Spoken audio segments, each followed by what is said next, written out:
덥지요.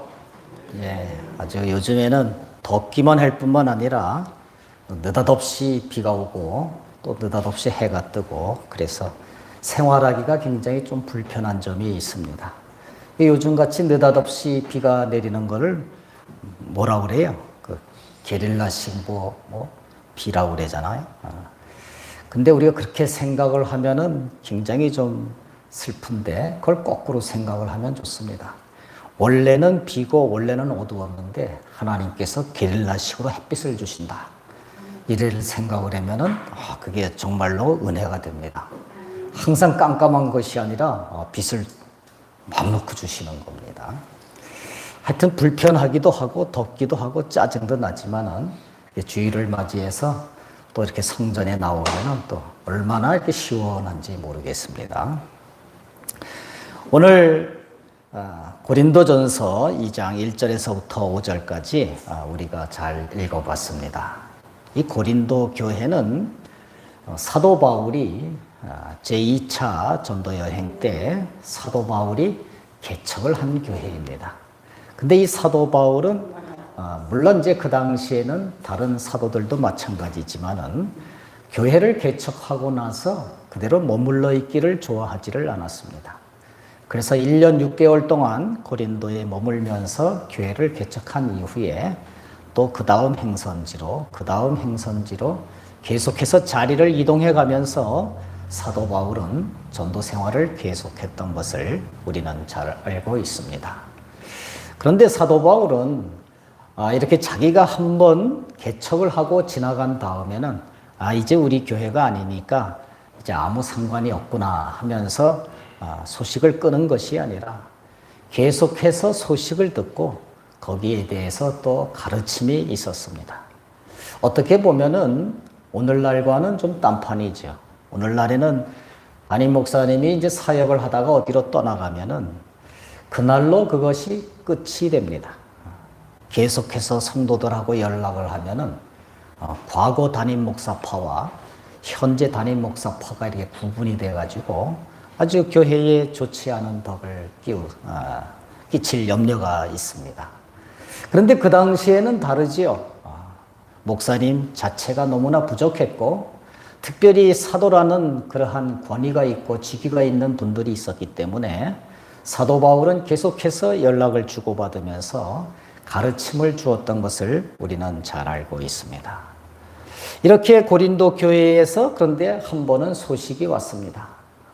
너희들 가운데 분쟁이 있다는 것이라. 이런 소식이 왔어요. 자기가 개척한 교회가 정말 잘 되고 아무런 문제 없이 평화로우면 얼마나 좋겠습니까? 그런데 가끔가다 들리는 소식이 그 당시엔 핸드폰이 없으니까 전화가 없으니까 얼마나 가끔 들렸겠어요? 가끔 들린 소식이 하필 분쟁이 있다는 것이라. 이런 소식이 들렸으니까 사도 바울 입장에서는 자기가 개척한 교회가 분쟁이 있다고 들리니까 얼마나 가슴이 아팠겠습니까? 그래서 분쟁하지 말라. 사랑으로 대하라. 이렇게 분파적 행동을 나무라면서 또한 가르침을 주고 있습니다. 그리고 또 다른 여러 가지 신학적인 문제가 있는데 그것을 가르치느냐고 사도 바울이 편지로 쓴 것이 바로 이 고린도 전서라고 할 수가 있는 것이죠. 이와 같이 사도 바울은 계속해서 이렇게 복음을 자기가 개척한 교회에 전하곤 했는데 특별히 오늘 우리가 읽은 말씀은 그 분쟁의 소식과 연관이 있는데 특별히 자랑하는 문제에 대해서 연관이 있습니다. 2장 1절로 들어가기 전에 바로 전에 1장 마지막 절에 보면은 자랑을 하려면은 주 안에서 자랑하라 이렇게 말을 하고 있습니다.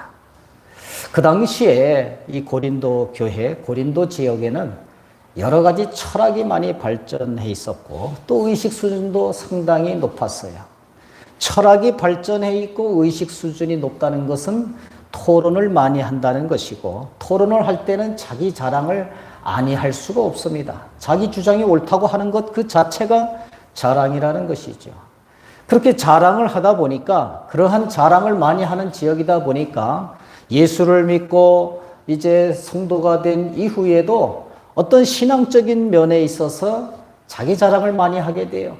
자기 주장이 옳다고 하게 됩니다. 그러면은 분쟁이 있을 수밖에 없는 것입니다. 그래서 사도 바울은 오늘 이렇게 2장 1절에서부터 5절까지의 이 말씀을 주면서 자랑하는 것이 어떤 의미인지, 우리는 그런 자기 자랑을 통해서 어떤 것을 전파하는 것이 아니라 오직 예수 그리스도만을 전파해야 된다는 그 사실을 오늘 본문에서 잘 나타내고 있습니다. 오늘 1절 말씀에 보니까 하나님의 증거를 전할 때 그랬습니다. 사도 바울이 하나님의 증거를 전할 때 하나님의 증거라고 나와 있는 사본도 있고, 특별히 하나님의 비밀, 하나님의 신비 이렇게 나와 있는 사본도 있습니다. 예수님 당시에 그 성경 진본이 아직 남아 있을까요? 진본은 하나도 남아 있지를 않습니다. 다 사본이에요. 만약에 진본이 남아 있더라면은 서로 그 진본을 가지려고 노력을 하고, 아마 진본에다 대고 성경 진본에다 대고 절을 하고 아마 난리가 났을 것입니다. 그 자체가 우상이 돼서 난리가 났을 거예요. 하나님께서는 그것을 미리 방지하고자 함이었는지 모르지만은 진본은 하나도 없고 사본이 여러 개 남아 있는데, 사본에는 하나님의 증거, 하나님의 비밀, 하나님의 신비 이런 식으로 표현되어 있는 것을 우리는 알 수가 있습니다. 그런데 하나님의 증거, 하나님의 비밀, 하나님의 신비 단어적으로 보면은 다르지만은 사실상 같은 말이에요. 하나님의 증거는 비밀이기 때문에 그렇습니다. 하나님의 증거는 신비이기 때문에 그래요. 우리 성경을 보면은 정말 신비롭고, 그렇지 않습니까? 하나님께서 이 세상을 창조하셨다. 이 자체만으로도 엄청난 신비예요. 어떻게 창조하셨는지, 무에서 유를 창조하시고 인간을 창조하시고, 그리고 타락에 빠진 그러한 사람들을 구원하실 때 아들을 보내셔서 십자가에 못 박아 죽으시게 하셨다. 이 자체가 얼마나 우리 인간들은 도저히 상상할 수조차도 없는 그러한 비밀이요, 그러한 신비인 것입니다. 그러한 비밀, 그러한 신비가 성경 속에서 나타나 있으니까 그 성경은 바로 하나님의 증거다, 이렇게 볼 수가 있는 것입니다. 정말로 하나님의 말씀, 하나님의 뜻은 신비로울 수밖에 없어요. 우리가 고린도전서 1장 23절, 24절에 보면은 이런 말씀이 있습니다. 우리는 십자가에 못 박힌 그리스도를 전하는데, 이 십자가의 도는, 이 그리스도가 십자가에 못 박힌 것은 유대인에게는 거리끼는 것이요, 이방인 그러한 사람들에게는 미련한 것이로되 오직 부르심을 받은 자들에게는 하나님의, 유대인에게나 헬라인에게나 하나님의 능력이요 하나님의 지혜니라, 이렇게 말씀을 합니다. 십자가에 못 박힌 그 그리스도가 하나님의 비밀이요 하나님의 지혜라, 이런 말씀입니다. 십자가 예수가 인류를 구원한다는 것은 상상할 수조차 없는 것 아니겠습니까? 그러니까 그것을 나타낸 그러한 성경은 비밀이요 지혜라는 말씀입니다. 그런데 유대인들에게는 아주 거리끼는 거예요. 하나님의 말씀이 유대인들에게는 거리끼는 것이 됐습니다. 구약 성경이 그렇다는 것이 아니라 예수 그리스도 이후에 그렇게 느껴졌다는 것입니다. 하나님께서 인류 구원자를 보내셨는데 그 구원자 예수 그리스도, 그 구세주가 아주 저처럼 좀 멋있는 사람이라든가, 저처럼 키가 크다든가, 좋은 집안에서 태어났으면은 얼마나 거리끼지 않겠어요? 그런데 그렇지가 못했다는 것입니다. 그 예수 그리스도가 정말 아론 계열의 대제사장으로서 딱 나타났으면은 얼마나 좋겠어요. 그런데 아론 계열의 제사장도 아니고 멜기세덱처럼 느닷없이 튀어나온 그러한 분이라는 것이죠. 그런가 하면은 이 구세주는 그 당시에 이스라엘 민족이 로마의 압제를 받고 있었는데, 그 로마의 압제를 받고 있을 때 그 로마 군대를 쳐부수는 그런 군사적인 메시아, 군사적인 구세주였으면 얼마나 좋겠습니까? 그런데 로마 군대에 끌려가서 십자가에 처형당하는 그러한 힘없는 그리스도, 정말 유대인들에게는 거리끼는 것이었습니다. 이도저도 아니면은 이 세상에서 좀 오래 살아서 80살, 90살, 100살까지 살아야 되는데 그러지도 못하고 겨우 33살에 십자가에 달려 돌아가셨으니 유대인들이 그런 분을 구세주로 모시기에는 마음에 너무나도 거리낌이 있었다는 것입니다. 그런가 하면 이방인들, 헬라인들에게는 정말 어리석은 거였어요. 예수 십자가가. 그분들은 아주 철학도 많이 하고 세상 공부도 많이 해가지고 합리적인 걸 좋아해요. 우리 어르신들이 합리적이에요? 우리 학생들이 합리적이에요? 우리 젊은 분들, 학생들은 공부를 많이 해가지고 굉장히 합리적이죠. 공부를 많이 할수록 이성적이고 합리적일 수밖에 없습니다. 근데 이 헬라인들이 지식 있는 사람들이 그랬어요. 합리적인 것을 추구하는데 예수 그리스도께서 십자가에 못 박혀서 죽으셔가지고 인류를 구원하셨다 그 말씀을 들으니까 하나도 합리적이지 않아요. 그러니까 헬라인들에게는, 이방인들에게는 어리석은 거예요. 그런 말씀이. 이와 같이 이방인과 유대인들이 다 예수 그리스도를 잘 믿지를 못하는데, 그런데 예수님께서는 바울은 이 예수님을 증거하는데 전적으로 힘을 냈다, 이런 말씀입니다. 하나님을 증거한다는 것은 하나님의 신비, 하나님의 미스터리, 하나님의 비밀을 증거하는 것을 말합니다. 그러면은 그런 하나님을 증거할 때에 어떻게 증거해야 될까요? 오늘 사도 바울은 내가 하나님을 증거하는 데 있어서 말과 지혜의 아름다운 것으로 하지 아니했다, 이렇게 말을 합니다. 말과 지혜의 아름다운 것. 사도 바울이 워낙 지식이 있었으니까 말과 지혜에 있어서 그렇게 뒤처지는 분은 아니지. 그럼에도 불구하고 사도 바울이 말을 잘 못했다, 언어 구사력이 떨어졌다, 이렇게도 표현할 수가 있습니다. 근데 우리 어르신들 중에 젊었을 때, 직장 생활할 때 영업이라는 걸 해본 적이 있습니까? 아니면 큰 회사에 직장을 다닌 적이 있나요? 그렇게 영업을 하고 직장을 다니면서 영업을 할 때 어디에 뭐 큰 물건을 납품할 때 보면은 그게 쉬운 일이 아니잖아요. 회사마다 다 가서 납품을 해야 되니까 얼마나 힘들어요.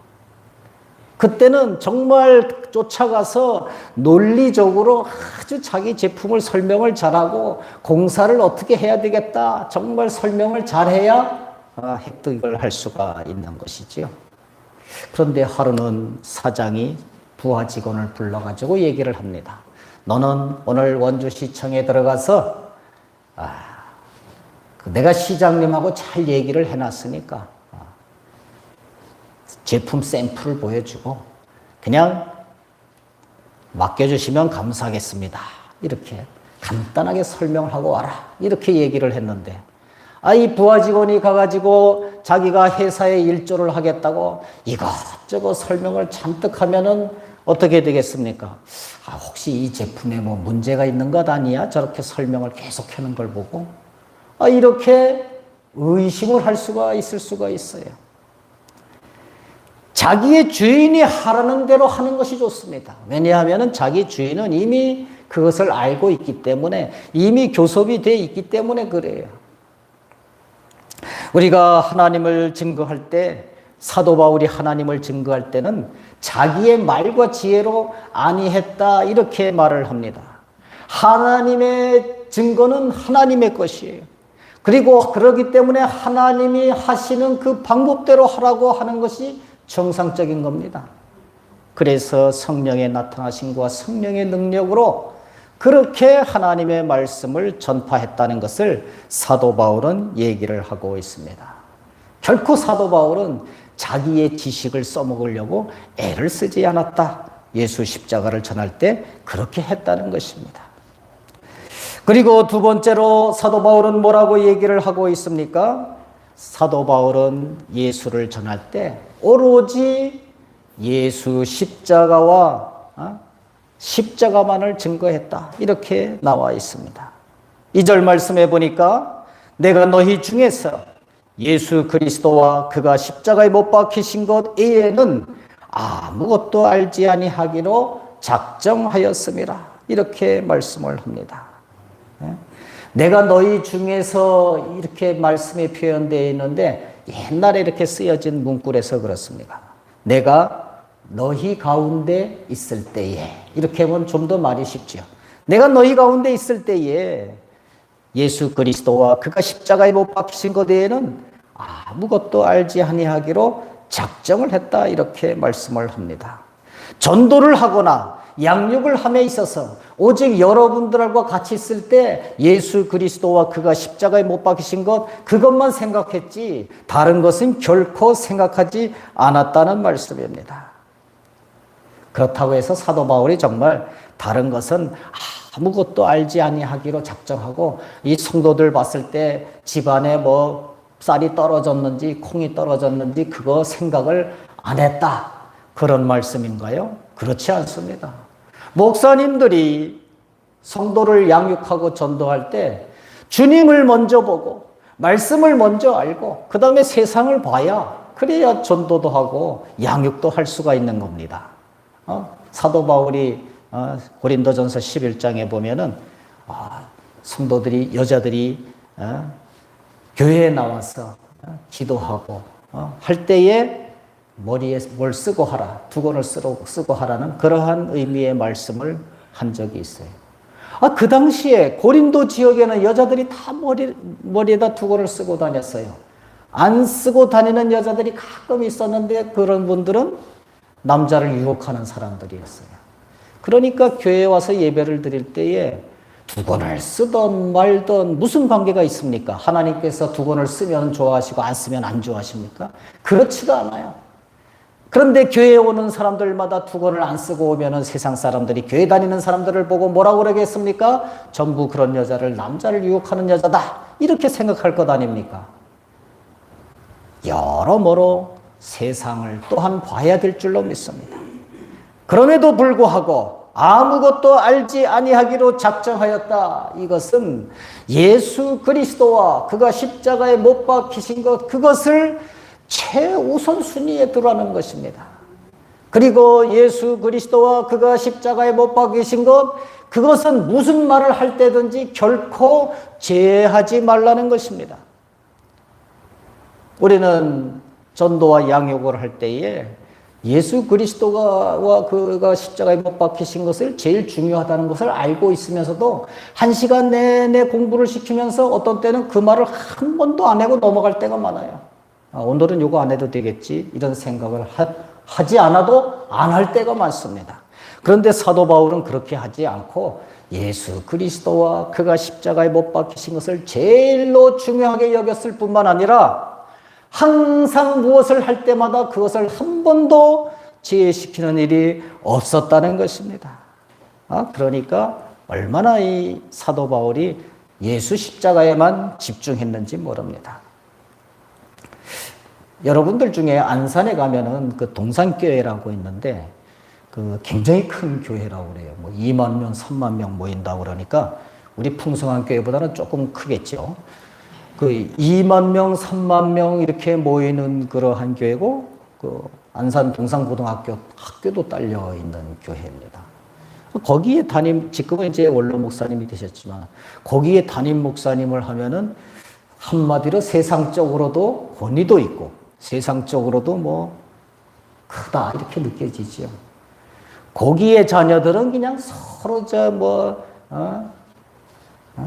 결혼하고 싶어서 중매가 많이 닿지 않겠습니까?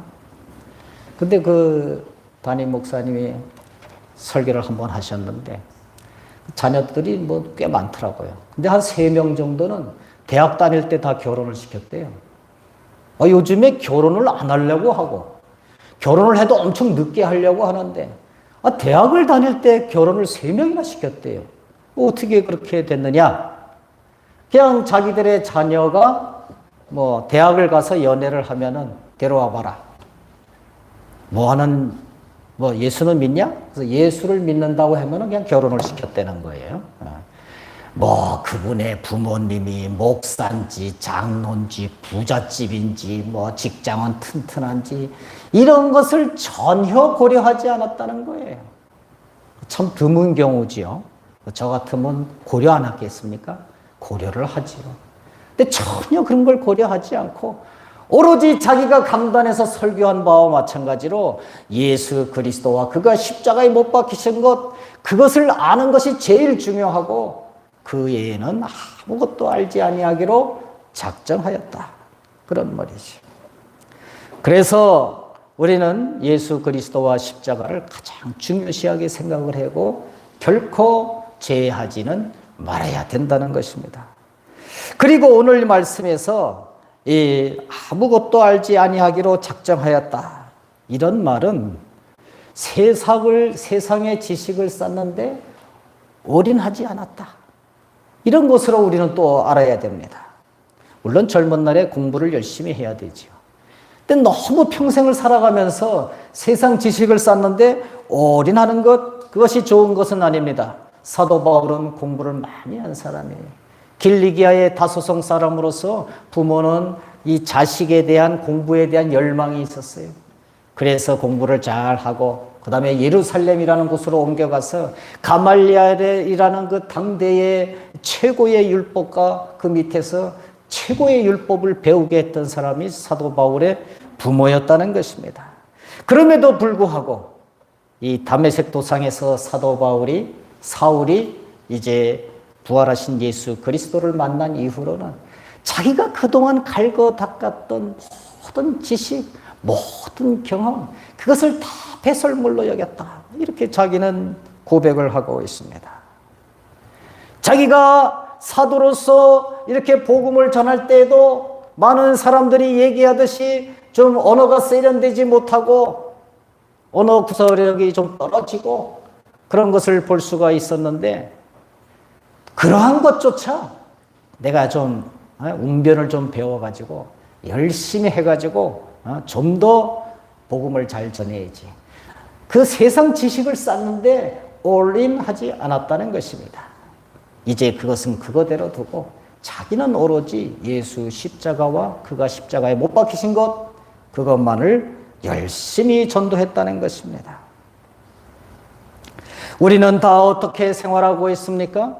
우리는 어떻게 보면은 사도 바울과 반대적인 개념으로 살고 있는지 몰라요. 사도 바울은 어렸을 때는 예수를 안 믿었어요. 예수를 잡아 죽이는 그러한 사람이었어요. 그런데 부활하신 예수님을 만난 이후에는 전적으로 세상을 버리고 자기가 갈고 닦았던 지식을 모두 버리고 오로지 십자가 예수만을 찬양했어요. 그런데 우리는 어떻지요? 우리는 모태신앙도 많아요. 젊어서부터 예수를 믿은 사람이 많아요. 한번 예수를 믿으면 평생 죽을 때까지 예수를 믿는 사람들이 많아요. 그런데 당연히 그렇게 돼야 되지만은 그런데 마지막에 이제 너무 늙어가지고 친구도 떨어지고 애출도 잘 못하고 그렇게 되면 어떻게 됩니까? 그럴수록 더 예수를 찬양하는 인생이 돼야 되는데 어디 기껏 가야 뭐 갈 데가 없지 않습니까? 그래서 세상에서 노인 대학도 하고 뭐 아침에 갔다 저녁 때 오는 거는 많이 하지 않습니까? 그런데 가면은 예수 찬양을 가리켜요? 안 그래요? 내 나이가 어때서 뭐 15야 밝은 뭐 이런 것만 계속해서 하루 종일 쿵작쿵작 한다는 겁니다. 20년, 30년, 50년 계속해서 찬양만 하고 그 당시에는 유행가를 부르라고 그러면은 음도 안 맞고 다 맞았는데 80이 되어서 마지막 순간에 간 곳은 내 나이가 어때서 15야 밝은 둥실다리인지 뭐 이렇게 하루 종일 그것만 해다가 와요. 우리 교회들이 그런 것을 해결하지 못하고 있어요. 어떻게 보면은 사도 바울과 전혀 다른 길로 가고 있다. 이런 생각이 들 때가 많이 있는 것입니다.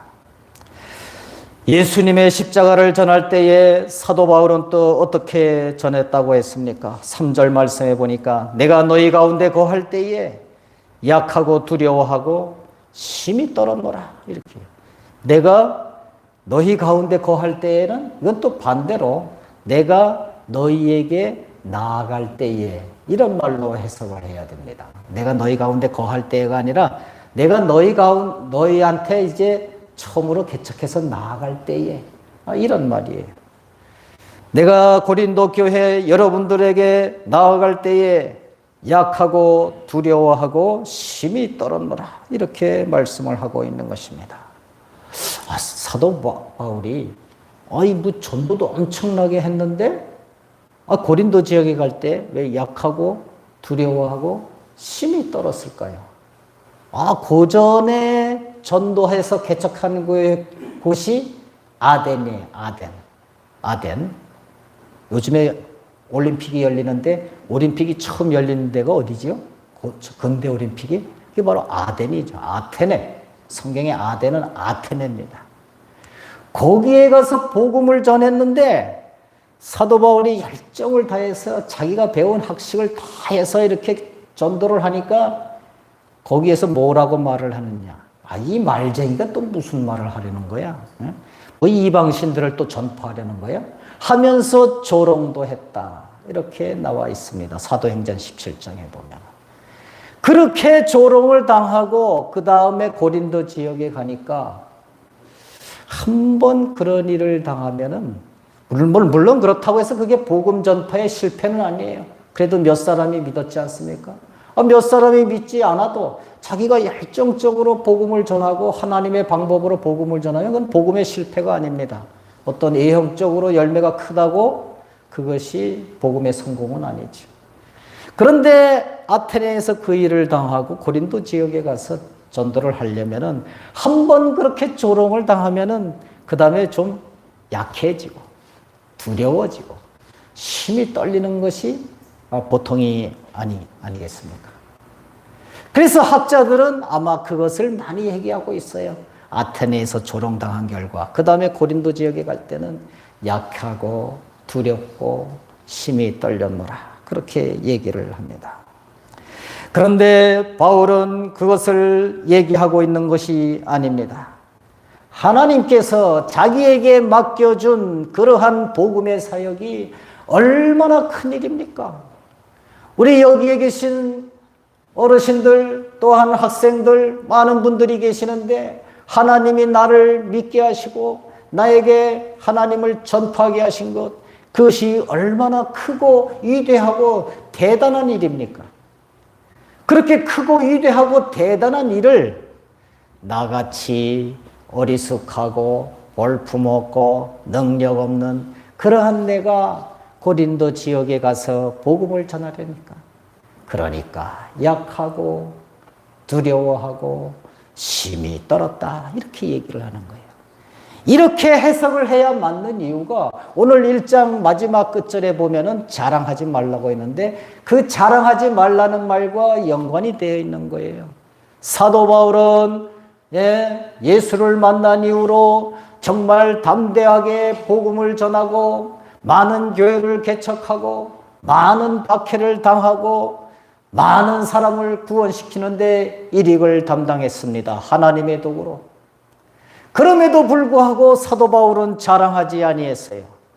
그런데 고린도 교회에 있는 많은 성도들은 오늘도 자기가 잘났다고, 자기의 논리가 맞다고 이렇게 서로 자랑하면서 분파를 이루니까 나 같은 사도 바울도 너희들에게 나갈 때에 정말 약하고 두려워하고 심히 떨리는 마음으로 나갔는데 여러분들이 그래서 되겠습니까? 여러분들은 그래서는 안 됩니다. 복음을 자랑해야지 여러분을 자랑해서는 안 됩니다.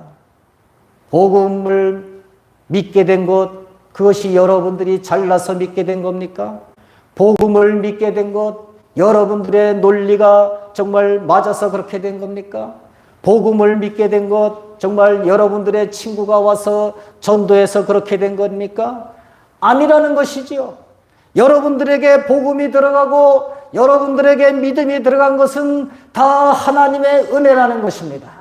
그러니까 믿음이라는 것 그 자체도 자랑할 것이 아니라는 것입니다. 하나님께서 거저 주셨기 때문에 그렇습니다.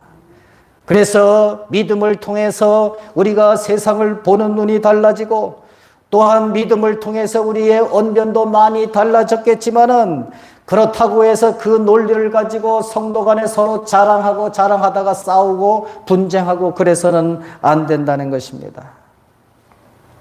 그러므로 오늘을 사는 우리들도 세상에 복음 들고 나갈 때나 그때 자기 자랑을 하고 자기의 논리로 상대방을 설득시키려고 해서는 아니 됩니다. 그리고 이 많은 성도들 상호 간에도 문제가 있을 수가 있어요. 그때에 서로 자기 논리를 주장하고 자기 자랑을 해서는 안 된다는 것이죠.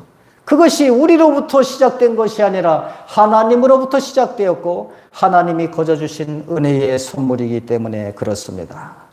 우리는 오늘도 바울처럼 세상을 향할 때나 성도 상호간을 향할 때나 항상 약하고 두려워하고 심히 떨리는 마음으로 오직 예수 십자가만을 정할 때 특별히 성령의 나타나심과 그 능력으로 인해서 하나님의 능력으로 인해서 교회는 성도 간에는 평안이 깃들고 지역사회에는 복음이 전파되는 놀라운 역사가 있기를 간절히 축원드립니다. 기도하겠습니다.